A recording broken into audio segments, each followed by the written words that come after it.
이 시간에 할 내용은 특수 렌즈, 특수 렌즈는 아닌데요. 그러니까 일반적인 렌즈도 아니고 일반적인 렌즈에 첨가된 기능도 있고요. 또 특수한 렌즈도 있고 몇 가지만 이렇게 정리를 해보겠습니다. 그 중에 첫 번째가 저분산율 렌즈라는 게 있어요. 저분산율 렌즈.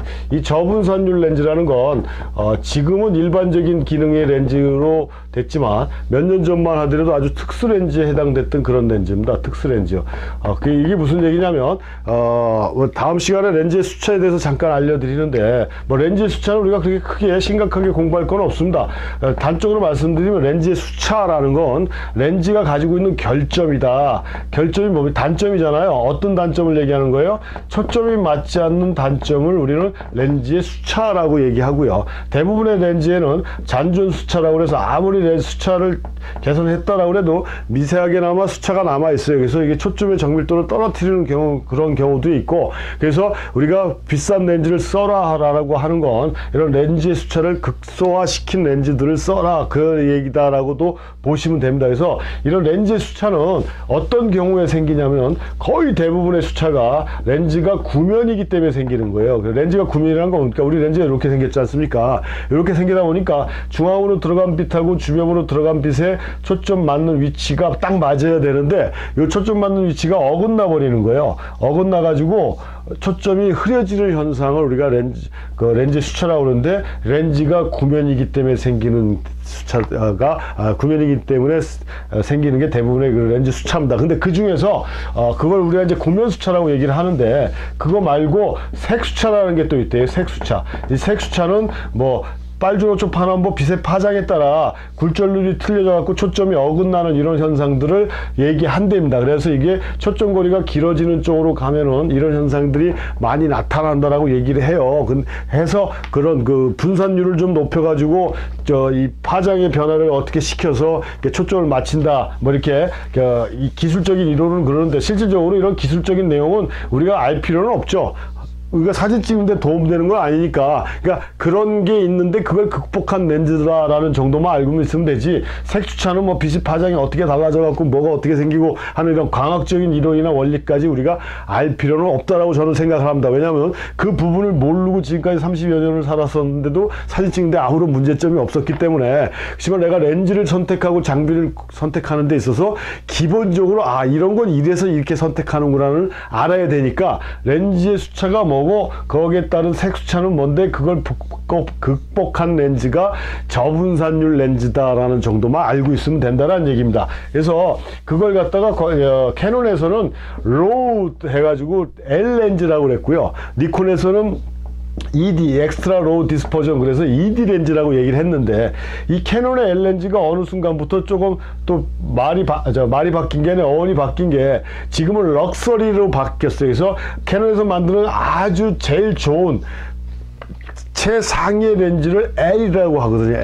L에 빨간 테를 둘러놨는데, 이 L 렌즈가 실제 옛날에는 그냥 저분산율 렌즈, 특수 렌즈, 그것만 해도 굉장히 고급품의 렌즈였기 때문에, 근데 지금은 그런 것까지 다 포함 수정을 해서 아주 최고의 렌즈다고 해갖고 백통 렌즈나 검정색 바디도 있지만 거의 대부분 하얀 바탕에 빨간 테를 둘러서 L 렌즈라고 해놨어요. 그게 이제 저분산율 렌즈의 일종이고 고급 렌즈라고 이렇게 보시면 됩니다.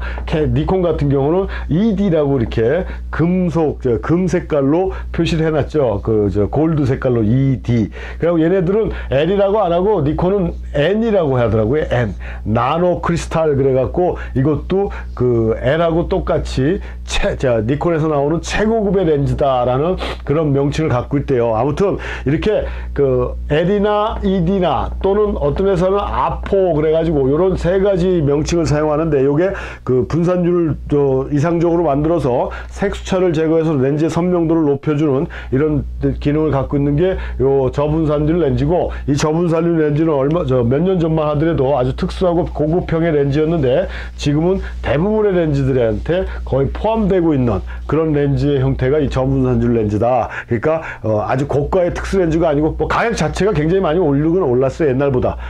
카메라 가격이나 렌즈 가격 얘기하다 보면 막 열받는데 너무 많이 올랐어요. 그렇게 이렇게 올려놓고 뭐 이런 기능들을 첨가시켰다라고 얘기하는데, 분명히 여기서 제가 말씀드릴 수 있는 건, 제가 지금 수업을 진행하면서 말했던 수많은 사진가들이 있어요. 그 사람들은 대부분이 다 현존하는 사진가보다는 그 과거의 사진가라고 그랬지 않습니까? 그 사람들이 활동하던 게 보통 1930년, 40년, 50년, 빠르면 6, 70년대인데, 보통 3, 40년대, 6, 70년대 작업했던 양반들은 이런 렌즈는 없었다라는 얘기예요. 또 뒤에 얘기할 렌즈들도 없었다라는 얘기입니다. 이런 렌즈가 없었는데도 불구하고 지금 우리 사진을 배우는 우리들한테 많은 조언과 그 방향성을 제시해주는 세계적인 명작들이 많이 나왔다라는 얘기 아닙니까? 그러니까 렌즈가 갖고 있는 그런 기본적인 퀄리티나 뭐 기술적인 완벽함은 실질적으로 우리가 사진을 찍는 데 있어서 그렇게 크게 도움을 주는 건 아닌데, 요즘 세태가 그렇게 가고 있으니까 내가 렌즈나 카메라를 선택하는 데 있어서 어떤 방향으로 선택을 하는지를 알기 위해서는, 왜 선택하는지를 알기 위해서는 기본적으로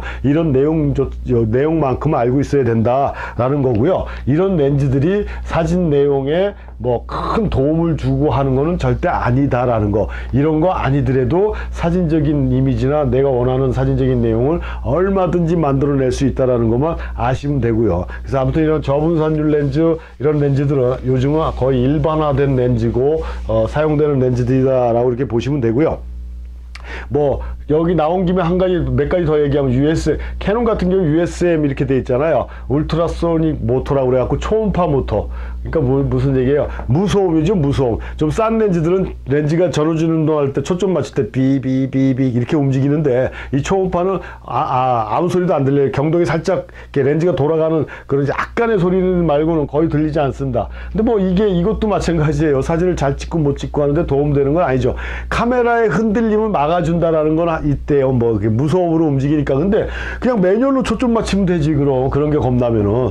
아무튼 이런 특징을 갖고 있는 게 있고, 니콘 같은 경우는 그 뭐 D 렌즈가 있고, 니코로 얘네들 니콘에서 만드는 렌즈가 니코르인데, 니코르 D, 니코르 G. 그래서 요거는 뭐 거리 정보를 전달하는 기능을 갖고 있던 렌즈들이라는데, 요즘 나오는 니콘 렌즈, 니콘 카메라는 거리 정보 전달 기능을 다 내장되어 있어서 별로 도움이 없고, 요즘 나오는 게 이제 G라고 그래서, 이거는 그 G타입이라고 그래갖고, 옛날에는 그 조리개 조정하는 다이얼이, 수동 조절 다이얼이 있었는데, 지금은 수동 조절하는 기능이 없이 G에는 그냥 바디에서 일반 카메라처럼 이렇게 조리개 수치도 조절하는 요런 카메라가 G타입이다. 뭐 이 정도로만 그냥 알고 있으면 되고, 솔직히 말씀드리면 뭐 네이버나 뭐 다음 같은 데 이렇게 들어가셔갖고 자기가 알고 싶은 카메라만, 예를 들어 저분산율 렌즈다, L 렌즈다, 뭐 ED 렌즈다, N 렌즈다, 뭐 D 렌즈다, G 렌즈다, 이런 거 알고 싶으면 거기다 창에 쓰고 검색하시면요,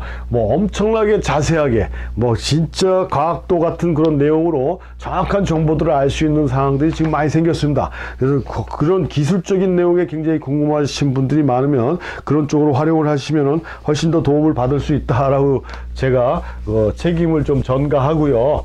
두 번째 렌즈는, 이건 뭐 이제 특수 렌즈가 아닙니다. 이건 아주 거의 일반화된 렌즈인데, 우리가 알고 있는 거 있죠. 떨림 방지 렌즈인데, 이게 진짜 이거는 10여 년 전만 해도 특수한 렌즈에 해당됐어요. 그래서 이게 있는 렌즈하고 없는 렌즈가 미국 돈으로 따지면, 제가 그때 봤더니 $500 차이가 나더라고요. 그래서 야, $500 더 넣고 이걸 사느니 없는 걸로 사용해라 라고 제가 얘기를 했었는데, 지금은 선택의 여지가 없이 요즘 나오는 렌즈들에는 전부 다 떨림 방지 기능이 있습니다. 그래서 캐논에서는 IS 렌즈라고 그러고, 니콘에서는 BR 렌즈, 그 뭐 바이브레이션 리덕션인가 뭐 이거는 이미지 스타블레이저라고 해서 IS라고 그러고요.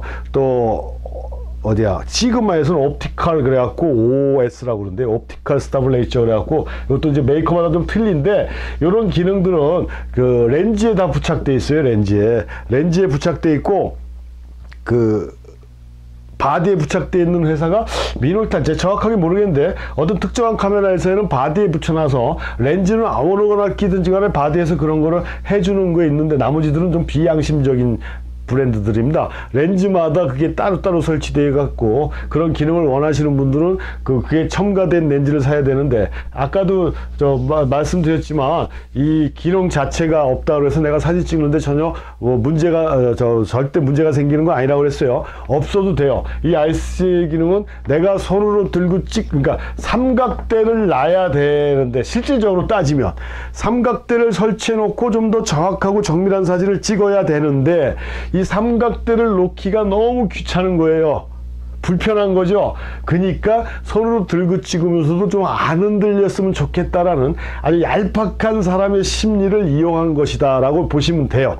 그러니까 굳이 이 기능을 안 써도, 아니면 쓰지 않는 쓰는 것보다 안 쓰는 게 훨씬 더 정확하고 정밀한 사진을 만들어낼 수 있는 그 환경이 더 된다라고도 얘기할 수가 있습니다. 그 IS 기능이나 VR 떨림 방지 기능을 할 때는 삼각대를 쓰시면 안 돼요. 삼각대를 쓴 상태에서 IS나 VR 기능을 달아놓으면은 제가 뭐 기계적인 구조 잘 모른다고 그랬잖아요. 렌즈 자체에서 이렇게 자체적으로 진동이 생기는 거예요. 그래서 사람이 이렇게 들고 찍을 때 사람이 움직이는 그 진동하고 이 바란스를 맞춰줘서 카메라의 흔들림을 잡아준다라고 돼 있는데, 삼각대에 놓게 되면 어떻게 됩니까?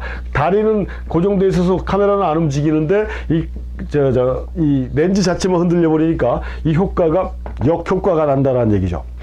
그래서 삼각대를 쓸 때는 이 기능을 오프 시켜야 되고, 요즘은 뭐 이런 렌즈뿐만 아니라 스마트폰, 컴팩트 카메라, 뭐 모든 카메라에 이렇게 손가락 이렇게 해놓고 이렇게 돼 있는 그림 있잖아요. 떨림 방지 기능이 웬만한 카메라에는 다 달려 있어서 이건 뭐 특수 기능이라고도 볼 수도 없는, 그러니까 뭐 있지만 내가 원하는 정확한 사진을 만들어내기 위해서는 실질적으로 좀 귀찮더라도 삼각대를 사용하는 게 훨씬 더 정밀하고 정확한 사진을 만들어낼 수 있다는 것만 명심하시면 됩니다. 근데 이런 기능들도 있다라는 거고요.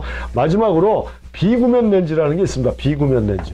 이 비구면 렌즈는 실질적으로 특수 렌즈라고 보시면 돼요. 비구면 렌즈. 아까도 설명해 드렸지만 렌즈의 기본적인 수차가 있는데, 렌즈의 기본적인 수차는 대부분 다 렌즈가 구면이기 때문에 생기는 거라고 했어요. 그래서 렌즈를 비구면화, 평면화 시키면 렌즈가 가지고 있는 모든 수차를 다 없앨 수가 있다는 얘기가 되잖아요, 이론상으로. 그래서 렌즈를 평면으로 잘라내는데, 이게 뭐 우리가 기술적으로 잘 모르지만 기술적으로 복잡하고 경제적으로 돈이 많이 들어가는 건지는 모르겠어요. 그러다 보니까 이 비구면이 들어가 있는 렌즈들은 상당히 비싸다는 얘기입니다. 대신에 뭐 선명도나 퀄리티는 뛰어나겠죠. 그래서 렌즈는 기본적으로 볼록오목 해갖고 1군 몇매 뭐 이런 식으로 돼 있습니다. 그래서 몇 군이라는 거, 렌즈에 뭉치가 몇 개가 있고 몇 매가 있냐 이건데, 이런 렌즈들 중에 비구면이 다 들어간 게 아니라 한 장이나 뭐 두 장, 이렇게 뭐 좀 비싼 건 뭐 또 뭐 세 장 이렇게. 근데 기본적으로 한 장 들어가 있는 게 많고요. 안 들어가 있는 건 더 많죠. 근데 이게 한 장이 들어가도 렌즈 가격은 상당히 비싸진다는 얘기예요. 그래서 그러니까 이게 초점의 정밀도를 높이겠다는 그런 욕심인데, 요것도 또 한 번 말씀드리지만 우리 선배들 사진가들은 이런 거 없는데도 우리를 감동시키고 우리를 흥분시켰던 대작들을 많이 만들어냈다. 이런 게 없었는데도 불구하고, 그러니까 이거는 우리가 필요로 하는 사진에 어느 정도 도움은 줄 수 있지만 내가 찍고자 하는 사진에 절대적인 결정을 해주고 절대적인 내용을 좌우하는 그런 것들은 아니다 라고 아시면 돼요. 그래서 이런 것들이 비구면 렌즈고, 이 비구면 렌즈도 옛날보다는 많이 일반화돼서 그래도 많이 사용이 되고 있지만 아직까지도 특수 렌즈 분야로 돼 있어서 그렇게 대중화되진 않아서 아직까지는 고가다. 근데 이것도 뭐 빠른 시일 안에 일반적인 렌즈가 되지 않을까라는 희망을 또 가져봅니다. 아무튼 이렇게 일반적인 렌즈, 기본적인 렌즈에 대한, 그러니까 특수 렌즈라고 볼 수는 없지만 렌즈의 특수 기능에 대한 내용을 알아봤습니다.